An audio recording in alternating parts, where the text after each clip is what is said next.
I learned Japanese for the last 30 days and here's my experience so far. Today I will talk about why I changed my techniques, some tips for the first 30 days if you want to start your journey, and my expectation for the next 6 months.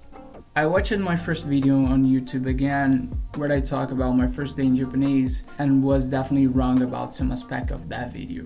My initial strategy was to learn Japanese words using only Anki without immersing myself in any way. The first mistake here is not ignoring immersion, but using vocab cards with English definitions for the first 50 days. Why? Vocab cards don't have context, and context is fundamental for memorization. I tried vocab cards first because I follow the most common strategy in the language learning community, which are basically understand the basics, learn the most common words, starting immersion, and sentence mining.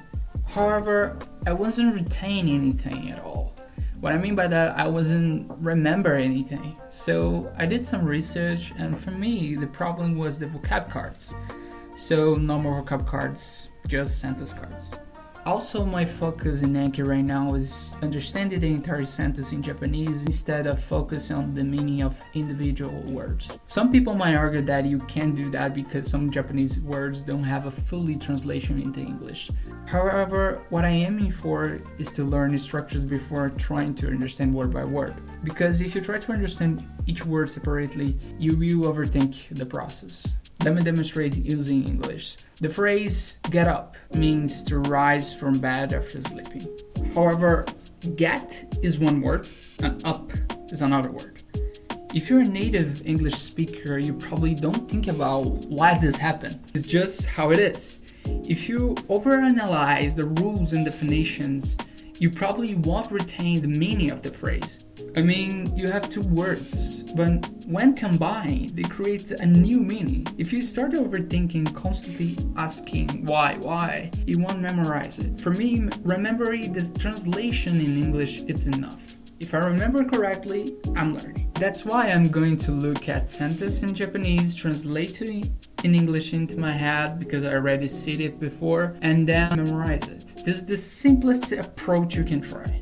At the same time, I started using a strategy called content repetition, where you watch the same content again in a structured way based on the ideas of Foundation, but I added my own layers for this technique. I already made a whole playlist about it, so you can try it too. With this strategy, I can now fully understand the first 10 minutes of an anime episode I like. While this might not seem impressive at all, it means a lot to me. Understand 50% in less than 30 days, consider I started in the middle of the month. And it's funny because while I'm at home working, I can recall the characters' dialogue and understand what it means. I know we still need to comprehend the other half of the episode, but it feels great to see this little progress. So, my tips if you are in day one. I have some tips if you are just starting, but keep in mind that I'm a beginner too, so 1 month in language learning is basically nothing. However, the first month is crucial to set yourself on the right track and make progress. The first tip is about motivation. In my opinion, you need to think about what you want to do only in Japanese. This will be your source of motivation in the long run, especially in the first few months when your progress feels slow, really slow. If you like games that are only in Japanese, anime that wasn't be translated, want to talk to Japanese people, or plans to visit Japan, these can be strong motivators. But you have to think carefully about what truly excites you.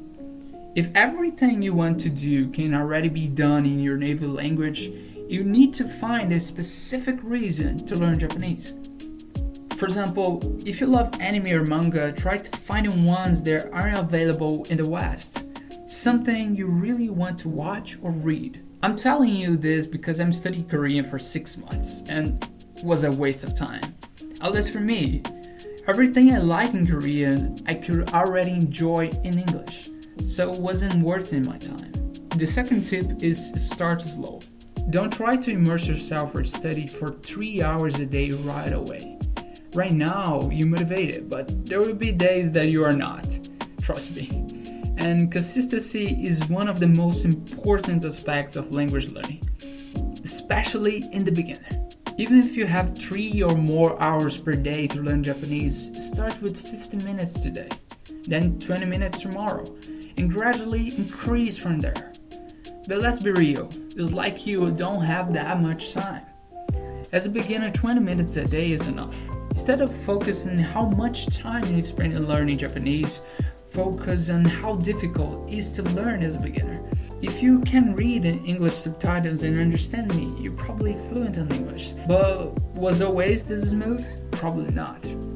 Right now, I can spend hours on TikTok entirely in English, but at the beginning, spending just an hour a day was painful. But I overcame it. The third tip is immersion for beginners is secondary. If you only have 50 minutes a day to learn Japanese, use those 50 minutes on Anki or content repetition.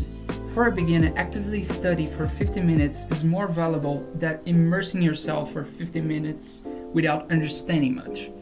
If you already study today and want to do more, then you can immerse as much as you like. I covered this in my video Japanese Immersion, a beginner's mistake, where I explain how this can be a problem, especially for a comprehensible input. To finish the video, my expectation for the next 6 months are to understand 50 Japanese sentences really well and start immersing myself in Japanese content. From my experience in learning English, I know that the first words and phrases are the easiest to acquire, because in the beginner you know nothing. So being able to understand parts of a slice of life will be a big achievement for me. At that point, I can start sentence mining and feel like I'm truly in the beginning of my journey. Because even though I already started, I want to see more tangible results.